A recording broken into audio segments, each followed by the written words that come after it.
Why are you doing this? Hey, welcome to Big Indian Conspiracies, episode 1.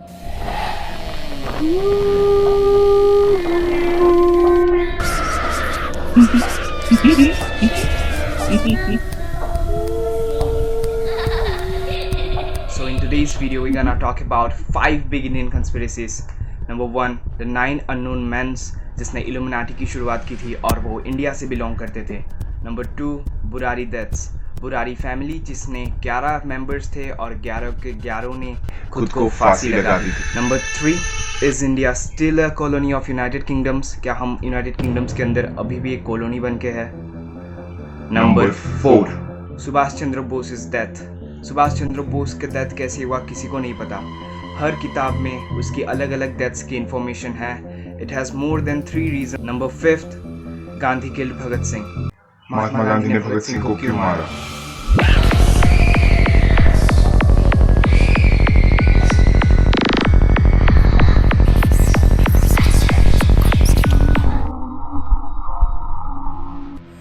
The 9 unknown man. तो ये 9 unknown man क्या है? अशोक सम्राट जो थे, the Ashok king Ashoka of India, उसने एक सीक्रेट सोसाइटी बनाई थी जिसमें उसने 9 अननोन मैन्स को एम्प्लॉय किया था. उसने एक 9 अननोन मैन का एक ग्रुप बनाया था जिसमें ऐसी नॉलेजेस बांटी थी. 9 बुक्स थे उन लोगों के पास और उस बुक्स में ऐसी नॉलेजेस थी जिससे वो वर्ल्ड को रूल कर सकते हैं. शायद आप में से किसी को नहीं पता ये क्या है, लेकिन दिस इज़ इनडायरेक्टली और डायरेक्टली रिलेटेड टू इल्यूमिनाटी, क्योंकि Illuminati is a secret society too and this is a secret society too. So I tell you, there were 9 books और वो 9 बुक्स 9 लोगों के पास थे और किसी को नहीं पता वो 9 मेंस कौन थे और वो 9 बुक्स में क्या नॉलेजेस थी, अनलेस और अनटिल वो किसी को बताए. उन 9 बुक्स में ऐसी नॉलेजेस थी जिसमें propaganda of psychological warfare, physiology including the secrets concerning of touch of death, microbiology, alchemy, communications including communications with extraterrestrials, gravity and anti-gravity devices, जिसमें से विमान्स एयरक्राफ्ट्स एंड यूएफओज की नॉलेजेस भी थी उसमें. उस ज़माने में 270 BC में अगर किसी के पास यूएफओज की नॉलेज है, एयरक्राफ्ट्स की नॉलेज है, तो आप सोच सकते हैं वो नॉलेजेस कैसी है. Cosmology including hyper space and time travel के बारे में भी एक बुक में थी उसमें. और hyper space, light and a technology capable of modifying the speed of light. Sociology including rules predicting the fall and rise of an empire. मगर अब ये बुक्स किनके पास है वो किसी को नहीं पता. क्या यही वो लोग हैं जो अभी हमें रूल कर रहे हैं?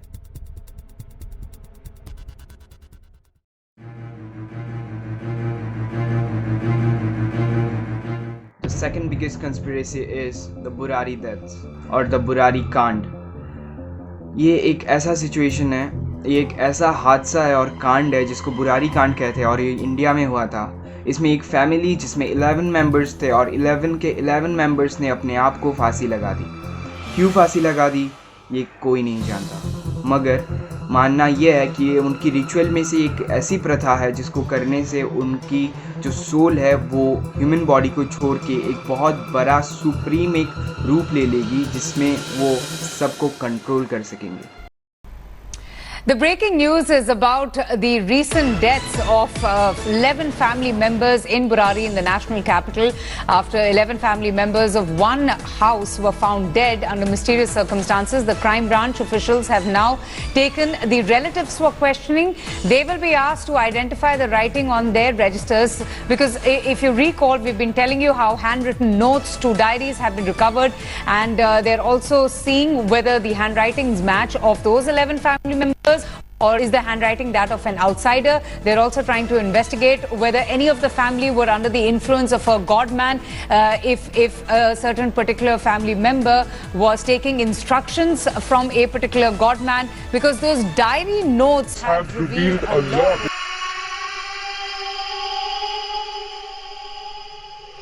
Is India still a colony of United Kingdoms?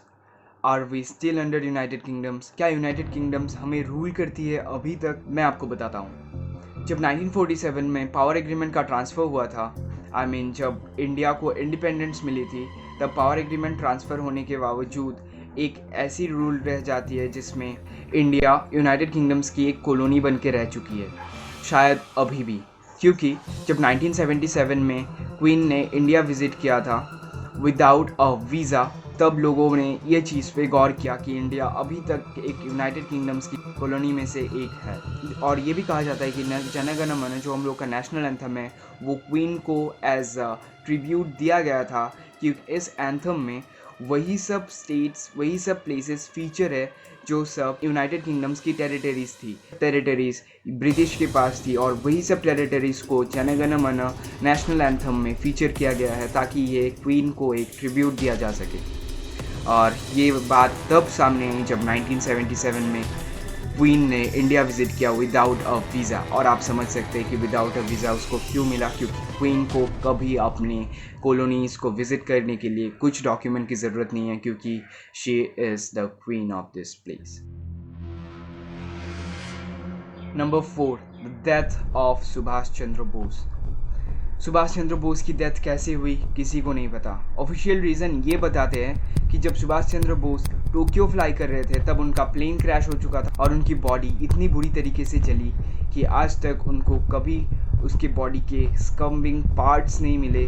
और माना जाता है कि जो भी कुछ मिला वो लेके ताइवान के एक टेम्पल में बर्न कर दी गई थी, और तब से वो टॉपिक ख़त्म हो चुका है। अगर आप एक एवरेज इंडियन हो, हर किसी ने अपने लाइफ में एक ना एक बार सुभाष चंद्र बोस की डेथ के बारे में बात ज़रूर की होगी, और आप सब ने शायद ही बहुत लोगों के साथ अलग अलग रीज़न सुने होंगे, और उनमें से कौन सा सच है किसी को नहीं पता। जो अगले रीज़न्स है, कॉन्स्पिरेसी ये नहीं है कि उसकी डेथ एक प्लेन क्रैश में हुई और उसकी डेथ होने के बाद उसका कुछ सामान नहीं मिला, उसका कुछ बॉडी पार्ट नहीं मिला। कॉन्स्पिरेसी ये है कि उसकी डेथ के और 3 कॉन्स्पिरेसीज है जो इससे भी डरावने हैं। We have appealed.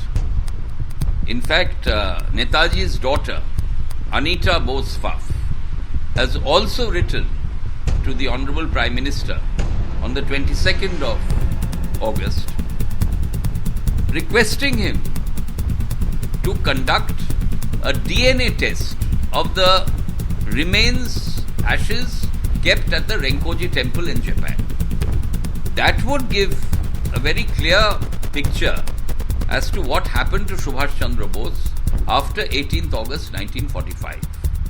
Similarly, a special investigative team must be immediately formed, and this team has to revisit the documents which have been declassified by the NDA government under the leadership of Narendra Modi ji.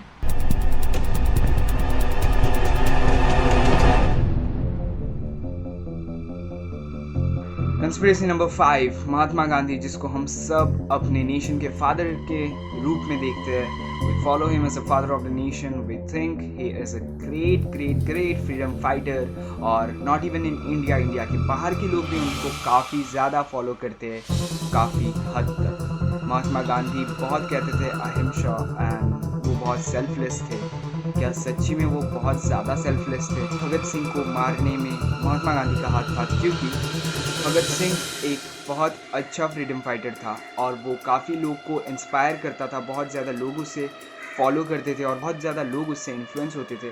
तब जब Mahatma Gandhi rule कर रहे थे, जब महात्मा गांधी का power उतना ज़्यादा था, उनके फॉलोअर्स बहुत ज़्यादा थे, मगर मुझे ये नहीं पता कि फॉलोअर्स की वजह से महात्मा गांधी भगत सिंह को मार सकता है। हाँ, महात्मा गांधी ने भगत सिंह को मारा था। जब भगत सिंह को फांसी की सज़ा सुनाई गई थी, तब महात्मा गांधी के पास इतना पावर था कि वो फांसी रोक सकते थे, मगर महात्मा गांधी ने नहीं रोका। क्यों?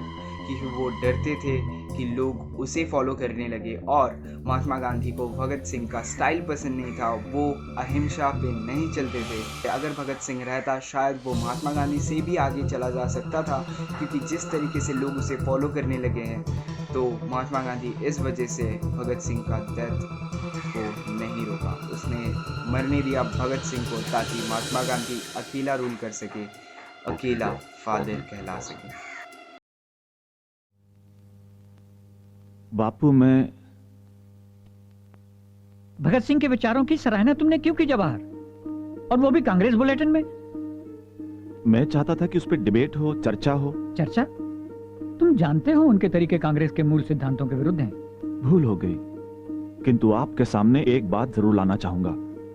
हमारे पार्टी के नौजवान भगत सिंह की भाषा बोलने लगे हैं। हमने डोमिनियन स्टेटस की मांग की थी बापू। अभी तक वायसराय के जवाब का हमें इंतजार है, और वहां हमारे नौजवानों में भगत सिंह के पूर्ण स्वराज के नारे गूंज रहे हैं। पूर्ण स्वराज।